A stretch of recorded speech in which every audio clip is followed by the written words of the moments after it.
So with the process, it's going to be really simple. Here are some of the challenges. First of all, when it comes to the first of the year, when it comes to designing our life, what we tend to do is really just too much. We try to plan too much.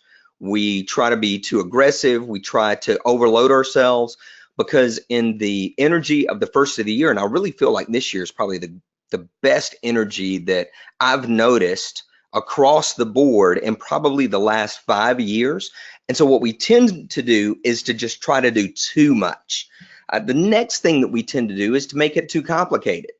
There's a part of us that feels like if I can plan it all out, if I can see it all, if I can make all the notes possible, then I'm going to be able to actually attain this.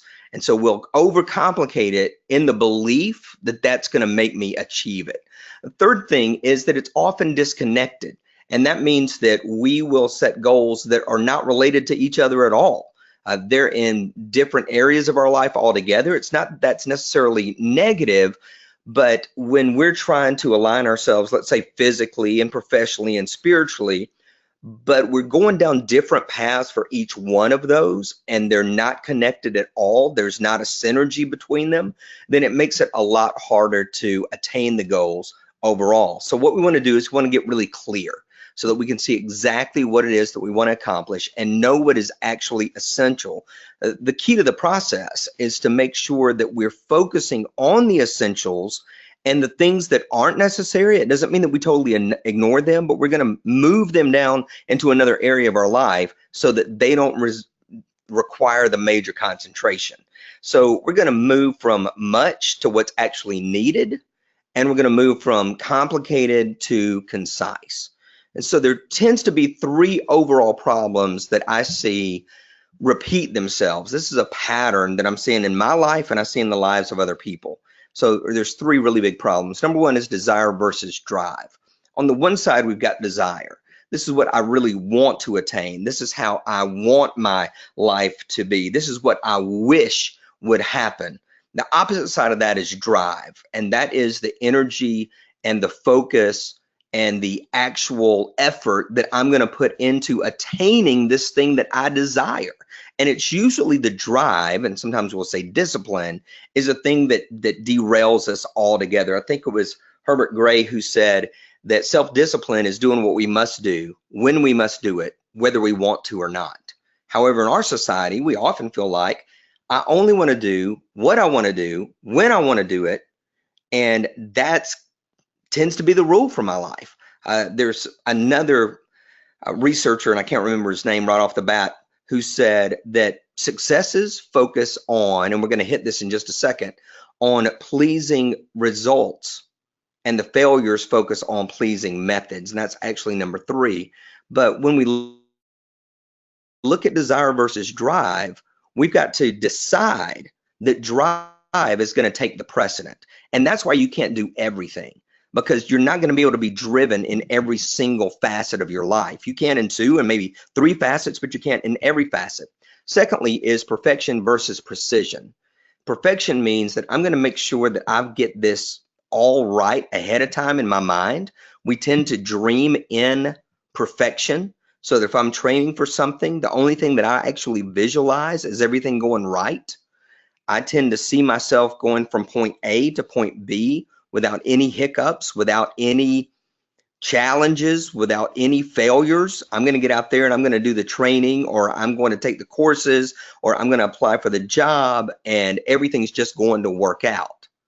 So that almost always is a route to failure, because things rarely work out the way that we planned, right? Things rarely go the way that we envision them.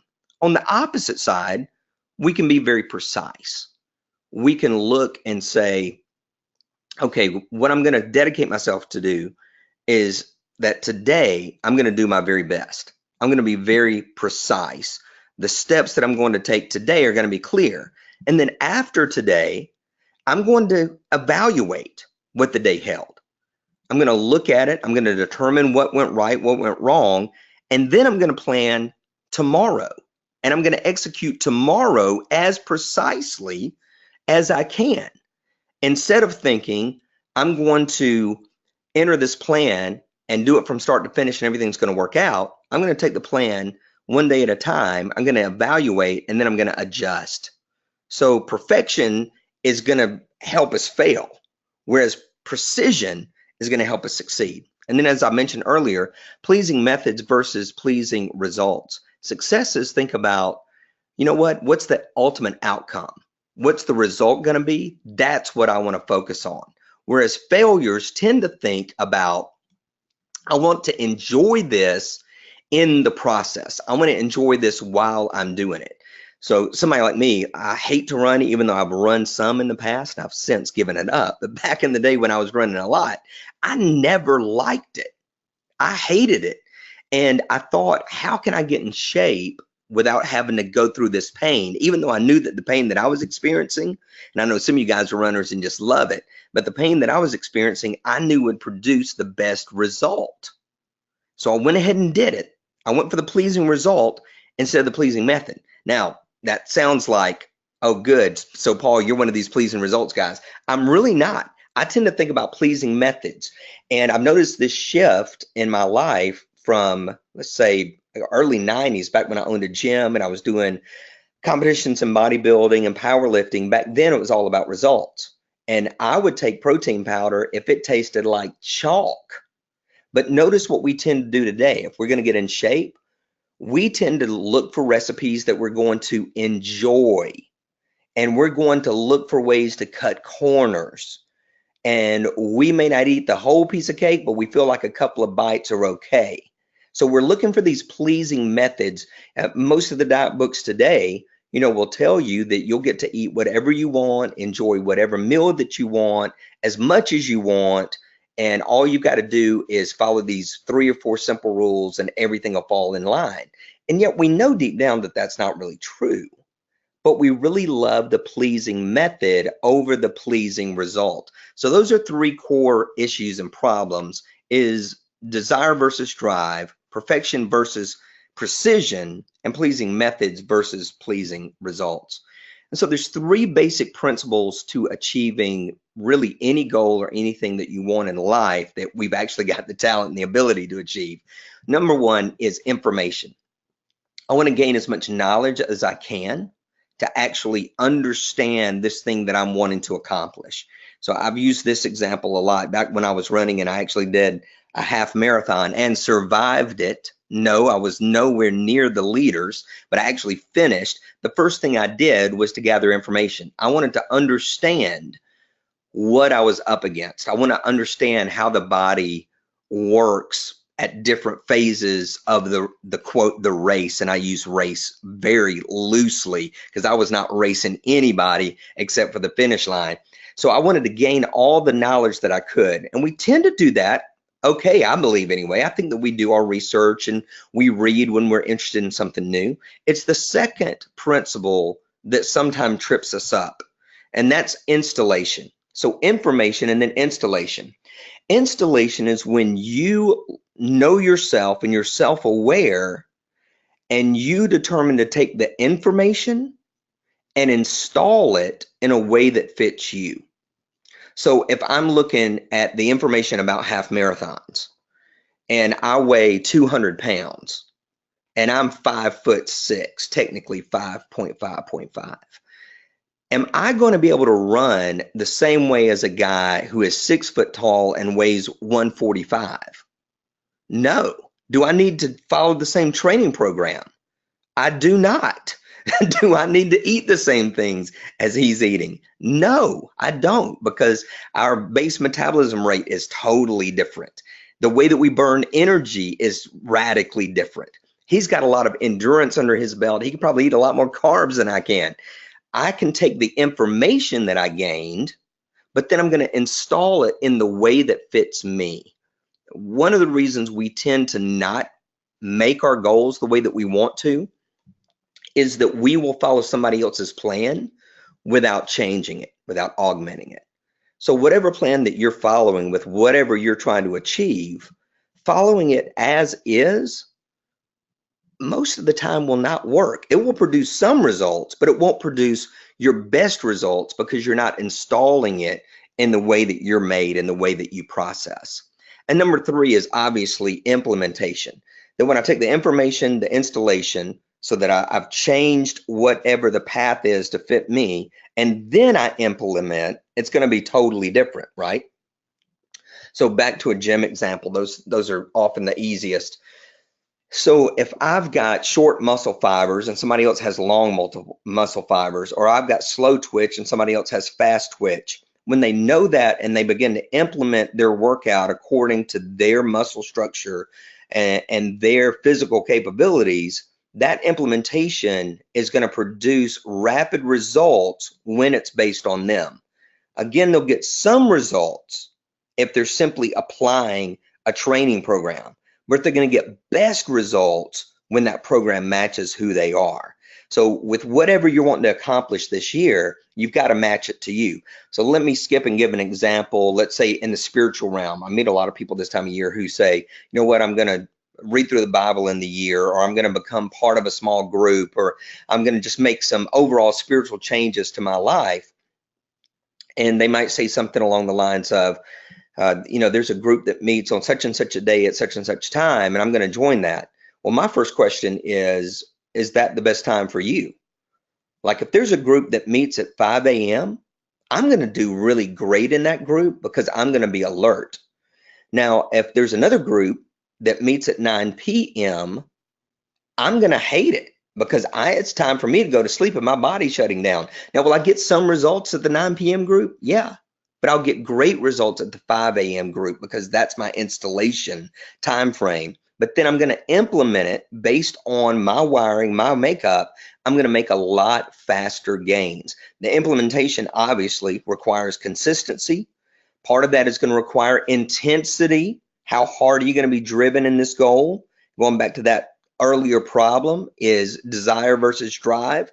So you've got your implementation of consistency and intensity that's going to be able to bring about that result.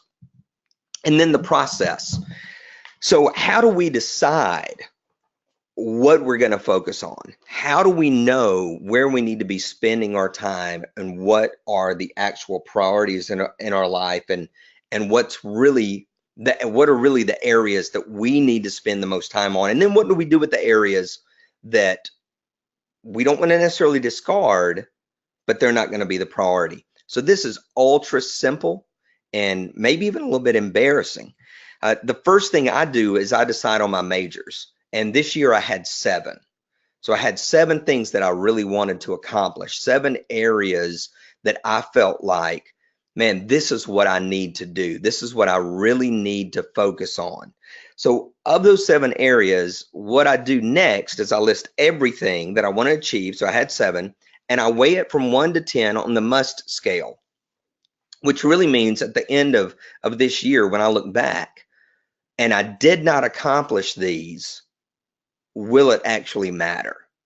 So out of these 7, 1 to 10, how much must they actually exist? 1 is it really doesn't matter, and 10 is it's got to happen or I feel like a complete failure. Now, there's no way that all 7 can be a 10.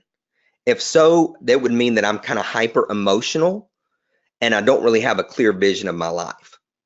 But out of the 7, I want to be able to figure out which of these do I really need to focus on. And for me personally, the must scale works. Now, must can be about you. It could be about your family. It could be about your job. So it can be very personal. It can be professional. It can be relational. You get to decide on that. So 1 to 10, there may be a must that I'm doing for my kids that's an 8. That if I don't accomplish that, I'm going to feel like a complete failure as a parent. Let's go back to running, like let's say one of these was to run another half marathon or to run a full marathon. Like if one of my 7 was, I want to run a marathon this year. If I get to the end of this year and have not run that marathon, I can tell you for Paul Evans, that's a 1. I will not care. It will not keep me up the next year. I will not worry about it and will not feel like a failure. But there's other things in my life that I feel like, okay, yep, definitely feel like a failure on that. So that's really the first step, is to determine everything that you want to achieve and then rank it 1 to 10, and then take your top 3. Then once you get your top three, you want to set your milestones. And your milestones is exactly what you want to accomplish with those three. So one of those may be write a book, and you're going to put a date with that and say, this is what I want to do it by. But here's another reason that we tend to fail is that we might say something like, I want to write a book and I want to do it by this day, and I'm going to write X number of pages a day. But that's really not enough, because that plan, while it will work, it's not an accurate measurement. So with the milestones, what I do is measure them against 5 factors. Knowledge. How much do I already know about what I want to accomplish and what it takes to get there? Skill. What's the current ability level that is needed to actually attain the goal compared to what I need to gain skill-wise to actually arrive at the goal? So what's the current ability compared to what's really needed? Time required. How long would this actually take? Experience. Have you done this before? Can you rely on the past to propel your future? And effort needed. Just how much sweat will this take? How intense is this? So with each milestone, rate the factors. With 1 stone is easy, 5 stones is I might die in the process. So knowledge, skill, time required, experience, and effort needed. It's not enough to simply go, this is what I want to attain. We've got to actually measure how difficult it is to attain it. So let's say that my goal is to eat bacon. Knowledge, and a 1, I'm a pro at bacon. Skill, I'm very great at eating bacon. Time required, almost 0, especially in today's microwavable bacon. Experience, my whole life. Effort needed, a 1, nothing. So milestone, eat bacon, overall difficulty rating of 1 stone. Now to run a half marathon, my knowledge, it's about a 4 for me. Not a 4 to the pros, but for me, it's about a 4. I know what it would take. I've been there before. Skill is a 3, meaning I know how quickly I'm going to actually be able to get back in shape because I know what's required. Time required is about a 2. It's not going to take a lot of training to do that. Experience, a 4. I've done it before. I've felt all of the pain and the challenges associated. And then the effort needed is a 4. It may even be closer to a 5, but it's tough for me. So milestone equals a half marathon, overall difficulty rating of 3.5 stones, probably leaning toward 4 stones. The time required is what shifted that down just a little bit. But to me, this would be a hard goal. So whereas it'd be pretty easy at the beginning of the year to go, I'm going to run a half marathon, I'm going to get me a training program, I'm going to do the training program, and I'm going to finish the race. That sounds good, but it's not really taken into account that my overall ability to reach that goal is probably a 3.5. So when we start measuring these majors, when we measure these milestones and we determine exactly how difficult it is, it's going to prepare us ahead of time so that we're not fooling ourselves into believing we're just going to set a goal and attain it. We're starting now to understand that there's a workload involved and it's not necessarily going to be easy. So those are the majors. The minors are everything that's left. Now I mentioned that I had 7 and I came down to 3, then I've got 4 left. Those 4 are my minors, and anything else that I want to add are minors as well. So these things don't actually have to exist, and I may not even have overall goals and measure for them, but they might simply end up being a lifestyle decision. So I call this methodical. I probably want these things to be daily, and I kind of want them to be a habit. Like for me, this is just me personally, writing a book, I probably would never make that a major. I'd probably make that a minor, because it could be very methodical in that I could say I'm going to write daily, 300 words, 500 words. I'm going to make it a habit, and I'm going to write 1 book a year. I'm going to spend 10 months writing, and then I'm going to have 2 months to do the editing and the design and the layout, and then launch 1 book a year personally, just self-published. So that would be very methodical. It wouldn't require a lot of drive. It would require effort on some days, but for the most part, if I set the same exact time period every single day, I could accomplish that. Well, with my health, I could get all in the weeds and try to figure out every single morsel I'm going to eat every single day. Or I could say, you know what I'm going to do is eat 2 really healthy meals a day, and I'm going to have a couple of protein drinks a day. The end. That's the end of the whole program. And I'm not really having to think about it anymore. I'm not having to measure it. It's daily and it's a habit. So the process for me is to focus on the majors, to take a list of everything that I want to achieve that I feel like is big, but weigh it on 1 to 10 on the must scale, take the top 3 of those, then create my milestones, what I actually want to achieve.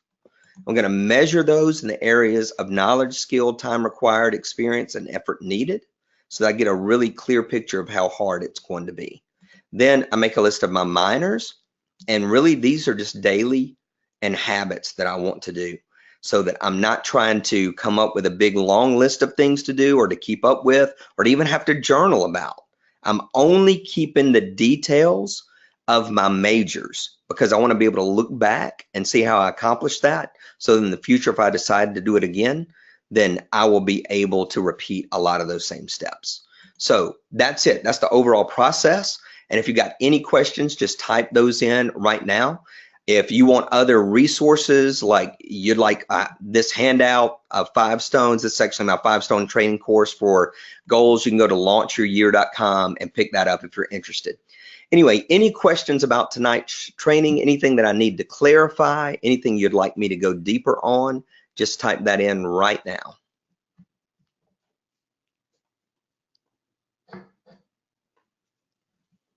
But that's basically it. I keep it super simple, and I just try to make sure that I've got a very clear picture of what I want to attain and how difficult it's going to be.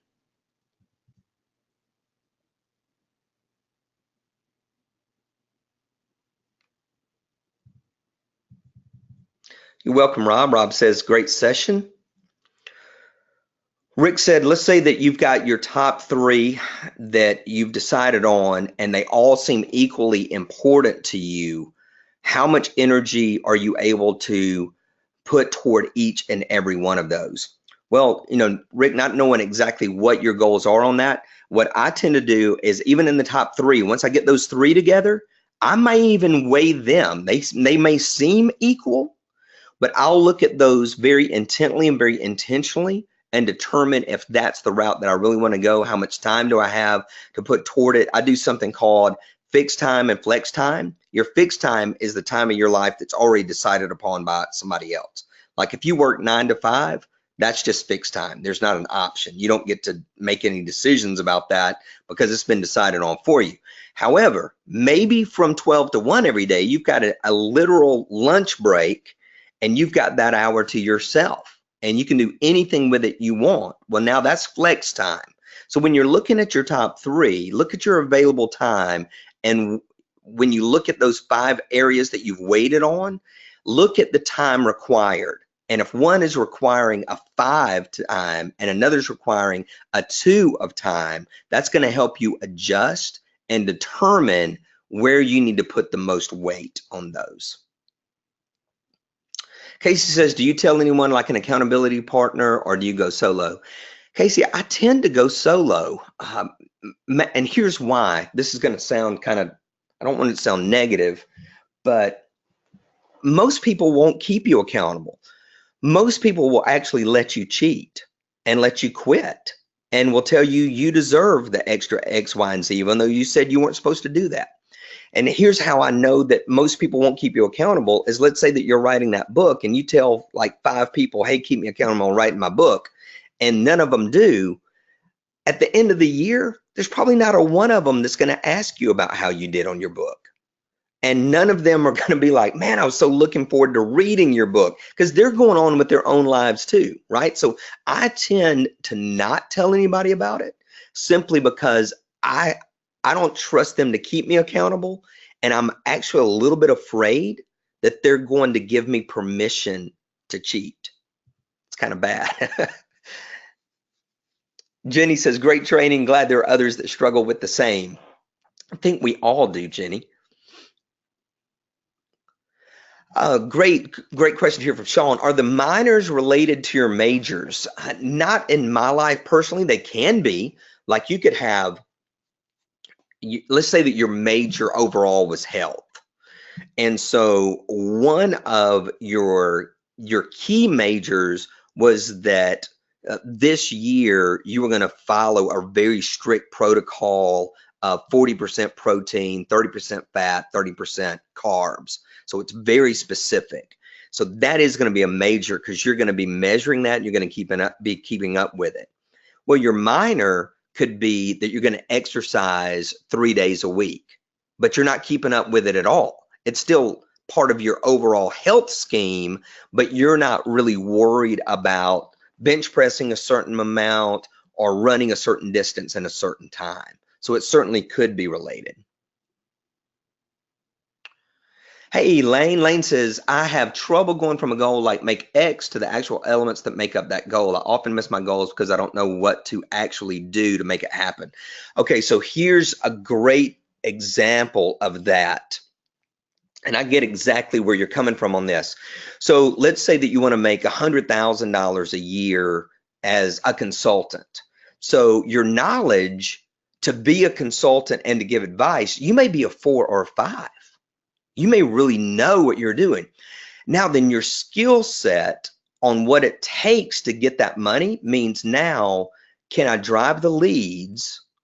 Can I also close the leads? Am I great at negotiating the price and putting together packages that I'm able to defend? So let's say that I'm a 2 on that.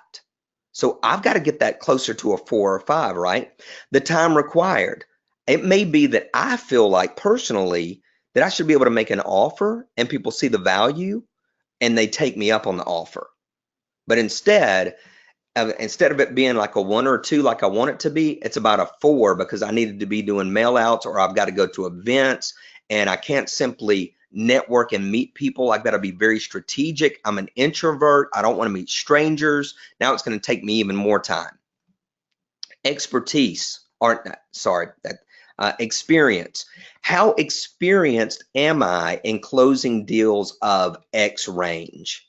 So let's say that I've done a lot of $10,000 gigs and I go, wow, I'm doing a $10,000 gigs a 1. Now I want to close $50,000 gigs, but I've never done it ever. If I've never done that, that could be a 5, right?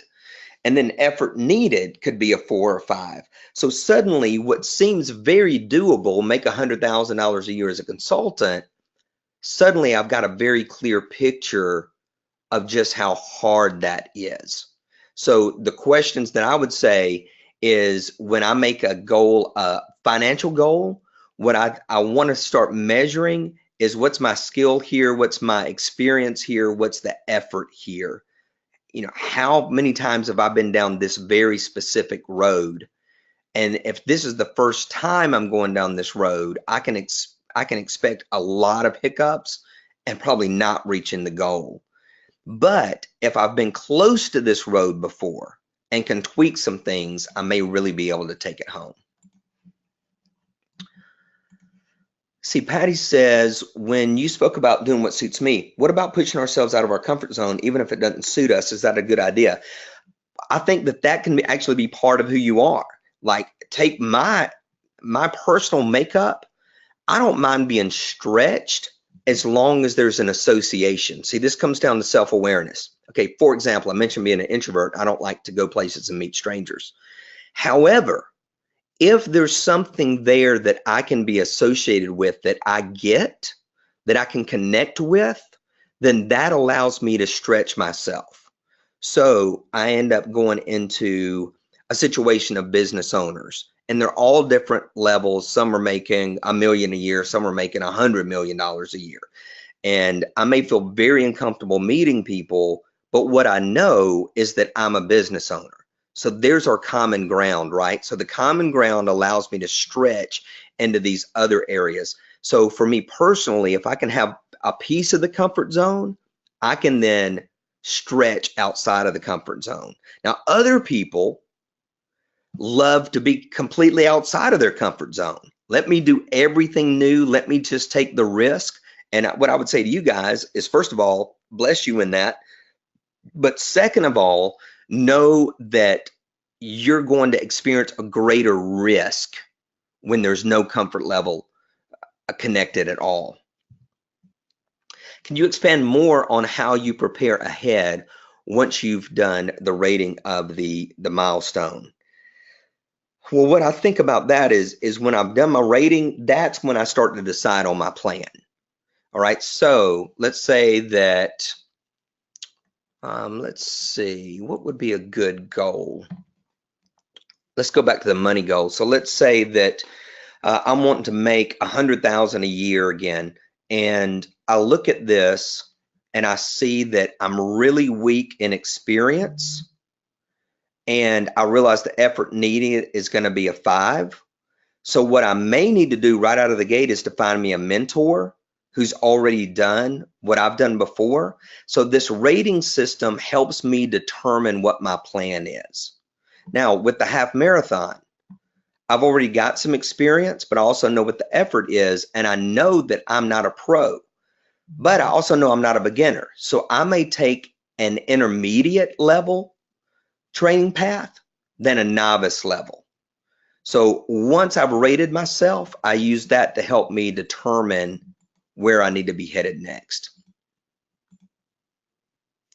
Kurt says, would it help to have an overall life goal to put your yearly majors and minors in perspective? I think that's fine. I don't think there's anything, wrong with that at all. And it may help you have that clarity. I don't tend to do that personally. Some people do it with maybe like their one word for the year, the overall focus. Sometimes it's a theme and sometimes it's a goal.